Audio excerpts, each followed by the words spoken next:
Barra do Garças, Aragaças, e vou passar o dia com eles hoje na comunidade, discutir, ouvir, aprender, para que a gente atualize a nossa compreensão sobre o que podemos fazer por eles. E dizer que nós apoiamos como presidente da República. É importante isso que a gente quer saber. O senhor, como um dos candidatos da esquerda hoje, como é que o senhor vê o cenário político, principalmente a questão do Lula preso, ele pode apoiar o seu nome? A gente gostaria de saber a sua impressão sobre isso. Veja, eu não conheço o Lula pela televisão nem pelos jornais. É um velho camarada com quem eu tenho convivido ao longo dos últimos 30 anos. Muitas vezes discordamos, mas o mais das vezes concordamos. Nos últimos 16 anos eu o ajudei sem faltar nenhum dia. Ele foi um presidente que fez muita coisa boa por muita gente, embora também tenha despertado muitos ódios e talvez tenha falhado em alguma questão da política, que ninguém é perfeito. Mas para mim dói muito no coração, né, ter que testemunhar esses tempos difíceis em que o homem que trabalhou tanto, dedicou a vida toda ao país, né, projetou com muita dignidade a nação brasileira no estrangeiro, está constrangido hoje dentro de uma cela de prisão.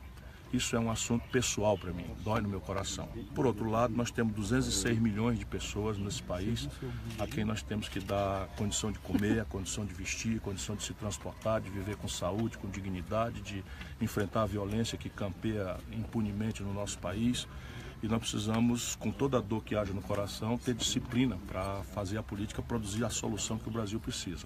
E é isso que eu estou dedicado. Quanto ao PT e ao apoio do Lula, é preciso ter paciência, é um momento dificílimo para eles. Eu preciso compreender isso com muita humildade, com muita serenidade, e eu tenho completa compreensão de tudo isso, às vezes até palavras mais azedas, ditas de sangue quente, a gente tem que entender. Sigo trabalhando e vamos ver o que é que Deus planeja para o futuro. Como o senhor vê as pesquisas... Essa situação dele favorece o senhor? Não por isto, mas porque o eleitorado brasileiro quer mudança. E a mudança que o eleitorado brasileiro procura parece ter compromisso com os interesses populares, com os interesses nacionais que estão sendo perseguidos hoje por essa turma que o senhor Michel Temer representa e aquela turma que se juntou para fazer o golpe contra a presidenta Dilma. De maneira que se o Lula não é candidato, a minha responsabilidade cresce muito pesadamente. Isso eu estou sentindo nos meus ombros. Ciro, como o senhor vê a pesquisa hoje, as últimas pesquisas, como o senhor tem visto? A gente, com a experiência que tem, sabe que pesquisa é um retrato de um momento, né? As pessoas repetem essa bobagem, mas é uma bobagem verdadeira. E a vida não é um retrato, a vida é um filme.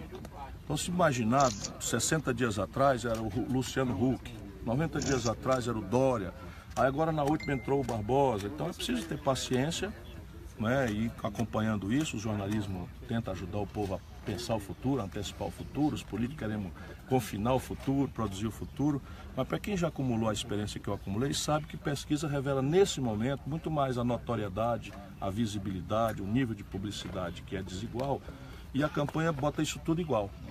E a população só daqui a pouco é que vai começar a se ligar, vai acompanhar os debates, vai comparar, vai saber de onde é que o cara veio, vai saber se ele tem a ficha limpa, essa vez vai tomar uma relevância muito grande.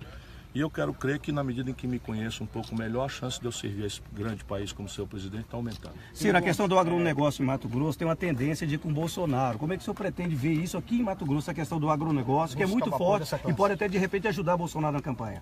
Bom, primeiro, o Brasil deve muito mais respeito à agricultura, ao agronegócio, do que tem dado. E eu sou ex-ministro da Fazenda, ex-ministro da Integração Nacional, ex-governador de Estado, depois já fui deputado, enfim, tenho uma experiência e eu conheço as contas do Brasil. E o agronegócio, especialmente o centro-oeste, né, e puxando um pouco para o norte, quando a gente lembra Tocantins, um pouco ali o nordeste com Matopiba, essa região importante de Tocantins, Piauí, Bahia, essa gente carrega o Brasil nas costas. É a gente que acorda cedo, madrugada, trabalha muito e nas contas do Brasil com o estrangeiro, nós estamos vivendo uma dependência, tudo esse eletroeletrônico de vocês aqui é importado. Microfone, celular, câmera, tudo importado.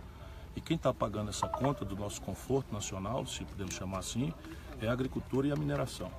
E quase sempre são desrespeitados e insultados. Isso explica porque um pouco eles têm uma certa revolta. E hoje todas as revoltas estão convergindo para essa figura pitoresca, não é, que eu conheço bastante bem. E não tem problema nenhum, não tem problema nenhum. Logo mais as pessoas vão botar a mão na cabeça, vão saber como é que se produz uma economia eficaz, como é que se administra a taxa de câmbio, para que o agronegócio possa ter competitividade no estrangeiro, como é que se administra uma política exterior de comércio que perfure o novo protecionismo que vai restringir crescentemente as exportações do Brasil, como é que a gente equaciona a infraestrutura para dar maior competitividade, como é que a gente nacionaliza a base industrial que é necessária para a agricultura funcionar. Hoje você compra um saco de sementes da Monsanto por R$700, contando a unidade de caroço de milho. E quando acaba de produzir, no ano passado deu R$18 a saca de 60 quilos.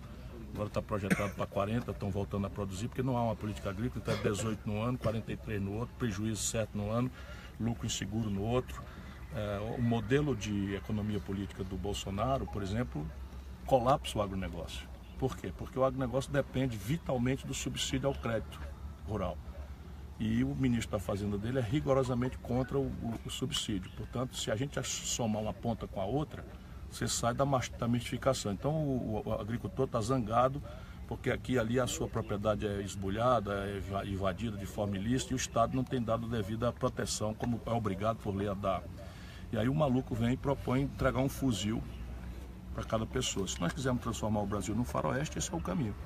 Agora, só quem leva dinheiro da indústria de armas ou só quem não sabe de nada da vida real é que imagina que entregar um fuzil para um agricultor é solução para a violência no campo. Uma última pergunta, com relação ao Estado de Mato Grosso, politicamente, Pivetta é o pré-candidato do PDT no Estado de Mato Grosso? Pivetta é um velho querido amigo, extraordinário político, foi um prefeito que eu conheci já há muitos anos atrás, na Lucas do Rio Verde, que é ali meio um centro da Califórnia brasileira, né?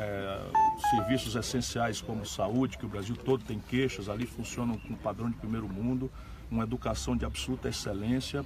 E tudo isso, o Mato Grosso é um tesouro que produziu no Pivetta. Se ele topa ser candidato a governador, eu acho que o Mato Grosso estará melhor servido do que qualquer estado brasileiro, porque é de uma linhagem de decência, de trabalho, de compromisso com esse estado e com a produção. É um homem que conhece o agronegócio. Enfim, ele vai amadurecer, mas se ele for, nós vamos apoiá-lo com todo entusiasmo. Há possibilidade de apoio ao ex-prefeito Mauro Mendes? É outro grande amigo. Nós aqui, como é natural, estamos ainda tateando os caminhos, né? Estamos tateando os caminhos, os nossos companheiros aqui têm autonomia para fazer os entendimentos. O Pivetta tinha se aborrecido com o PDT, tinha se afastado, agora volta, é a melhor notícia que eu tenho nos últimos meses. E eles vão saber achar o caminho, porque eles estão preocupados com o Brasil, estão preocupados com o Mato Grosso, e se a preocupação deles é essa, a solução vai ser compatível. A possibilidade de apoiar a reeleição do vereador Pedro Táxi é zero, né? Essa é 0, menos 10, menos 100, menos... Obrigado, pessoal, obrigado.